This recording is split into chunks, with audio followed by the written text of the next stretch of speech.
Hello, everybody. Hosting Indonesia here with another Age of Empires 2 interview. This time around, I am interviewing the Lord himself. No, I am in turn evangelist. I'm talking about DauT.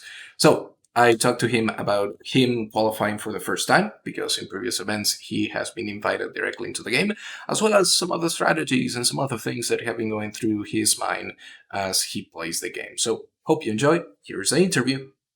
The question that I want to start with is this is the first time that you had to go through the qualifiers. For Red Bull Wololo 1, you didn't have to. For Red Bull Wololo 2, you didn't have to either. Obviously, the process of going through qualifier versus getting into the main events immediately is going to be different. And obviously, there's going to be some negative effect with having to go through the qualifiers as opposed to just practicing from the get-go for the main events. But I want to know what are some of the specifics of preparing to play in a qualifier versus preparing to play into the main event from the get-go. You misunderstood how professional we are. Didn't practice for main event, did not practice for qualification. Okay, we can make something up. Well, I mean, surely, it's not practice, but in a way, you have been playing the game. It's not like you haven't played Age of Empires throughout this time and you just woke up, the day of the qualifier and said, oh, I gotta play the qualifier. That's right. You probably thought a little bit about what you were gonna do. Yeah, obviously day. I went through the maps. I understand, went through all the maps and, I felt confident until round of 16 and round of 8. And then I started looking through the draft of my opponent. First was Brock. I saw his previous round. Because it's a one-day event, there is no time for him to change strategy. So I knew what he likes, what drafting the maps he likes, and yeah, I prepare like that. Then I go through my draft, what maps I like, what civs I like, and I try to make the best plan possible. Basically, I'm turning his home maps into my home maps. And that's what I did for the final against Dogao as well. So how did it actually went exactly as planned. Yeah, the prediction went 100%. I knew all the maps and I knew the draft of the tips as well from Dogao. He just didn't pick the order of the tips I expected. For example, he picked Chinese and Arabia. I didn't see that coming.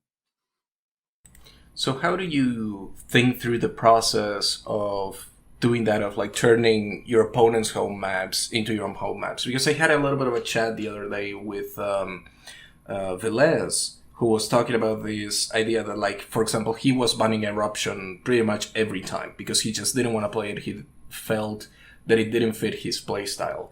So what I want to ask of you is, in what ways do you sort of feed off your opponent's home maps to be able to turn them against them, to be able to use what they believe is their advantage into something that you can use for yourself? Well, there you go. Like you just said, thank you for the tip. So now when I play against Velez, I will aim for Eruption. Simple as that. I'm not even kidding. The players play for a long time and they have certain habits. It's hard to change them. So if Velez hates Eruption now, he will hate it in 1 week, in 1 year as well. And obviously now I'm a bit trolling, but basically that's it. You know the players and their preference in the map and the tips as well. For example, Hera will always play with the scout tips. He will optimize getting frags and magias right away. While Lyri will aim for Britons and Ethiopians type of the tips. And I can use that in my advantage, pick the maps where scouts will not be the good or archers will not be that good in case you play against Lyri. And also with banning and picking his tips. You can snipe one enemy too, but I can take tip that is not best for me, but is the best tip for my opponent. And that way I kind of take it away and ban it from him. I'm not even planning to use Britons, for example, but I will take them against Lyri. Right, and speaking of sort of civ picks and where to use them, I kind of want to explore a little bit of your Atacama game that you had with Dogao, which had you playing Malayans and using a pretty interesting strategy because the map changed from the version that we all know from Red Bull Wololo 2. I think Atacama kind of became a little bit iconic with MBL versus Capoch, and one of the changes that came through for this version is the addition of the 4 lakes at the corners. And you utilize them by putting fishing ships in there and I want to know what was the theory behind it, and how did it result in practice? Did it do what you thought it was going to do, that strategy, or now looking back on it, do you think I should probably do this differently? I should probably do this other thing differently. And to give you a little bit more context, even when I interviewed Viper kind of last week, he mentioned while he was streaming that maybe 7 ships was not the ideal, maybe 4 was. So I kind of want to know, have you talked with Viper and the other guys at GL about it? What is the status of that strategy? What were you thinking, and how did it happen? Well, okay, obviously in GL we talk a lot about strategies. I think we discuss more than we actually play. That's probably something we need to change because during the game things go wrong. For example, I agree with Viper. Going for more than 5 fishing ships on that lake is an overkill, but I kinda adapt there because the opening against Dogao didn't went smooth. I keep losing villagers. I lost too many villagers, and the only way to get the villager alive with 1 TC is adding the fishing ship. Then our population in economy is equal. The backside is I will clean the fish sooner. But the problem, I will worry about the future. First, I need to survive opening with somewhat equal economy. And also, having too many fish is not that horrible. It's kind of safe in that corner. Everybody's fighting for the middle. And in Castle Age, when you research the guild nets upgrade, they're actually better than farmers. And they hold quite a bit of food as well. So on the map where the replacing farms because of the limited woodlines is a hard thing, it's not that bad thing to have extra fish.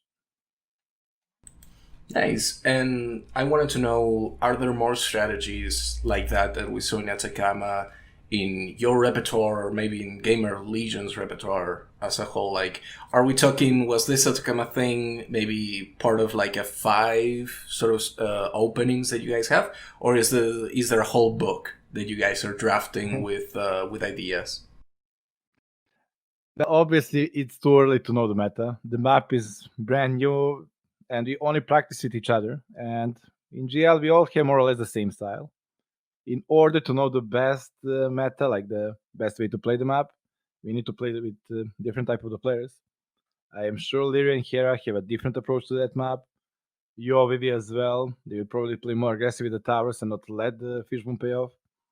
It's it's preference of the gameplay, and it's too early to tell what's the exactly best plan on that map. So, drifting a little bit, but still on this same theme of civilization picks, I wanted to know about Vietnamese because it's a civilization that you drafted a lot in the draft for Qualifier 1, which obviously you only needed to draft 3 times, so it's not a perfect selection of your draft, but it is something that kind of stood out to me. But you never played them. And you did go through a couple of your home maps, but not all of them. So I want to know, why was Vietnamese not picked? Was it simply because your opponents didn't pick a civ that you would have gone with Vietnamese against? Or are you keeping them on the back lane because you don't want your opponent to have them? Or are you picking them because you have a special strategy for maybe a particular map where you think they might be strong enough to be played? Well, Vietnamese is not like the first pick. It's usually like when you're left over with second tier or even third tier civs, and you're kind of stuck with them. They're solid civ, but still there are better civs than them. And yeah, for example, I like using Vietnamese against meso civs. And okay, if you're gonna spoil strategies, I think I already said this. For that extra HP archers and skirms helps a lot against feudal age eagles. They need a whole extra hitter to kill the archer because it's Vietnamese bonus. So, for example, I'm keeping him up when enemy is having the messages. Nice, awesome. Keeping up with the book, all right. I'm just collecting strategies from everybody. And then, sort of final question now that I wanted to ask you, and I wanted to leave it for the end because I think it's a little bit spicy. What happened with Arabia? You were playing Vikings. Vikings had a perfect record up to that point in qualifiers, and you ended up losing. I know that in the beginning there was a little bit of trouble because you weren't able to like fully defend against the aggression from the Dogao, but I want you to explain it to me from your perspective playing the game. what kind of happened that made it all kind of unravel at that point? Well, as you saw, I was opening scouts with Vikings. That's not the meta. The reason I did that is because I don't think Chinese or any other team would dare to play Archer against Vikings. I think that's suicide. With wheelbarrow and handcart in crossbow war, Vikings will get the Imperial Age 6 minutes faster and you're dead. So I got caught out guard there a little bit. I was expecting the scout war. We both wall a little bit and switch to the archers, and I take the lead of the obviously Viking handcart. But he surprised me, and he also managed to wall in time because I was hiding my scouts for too long.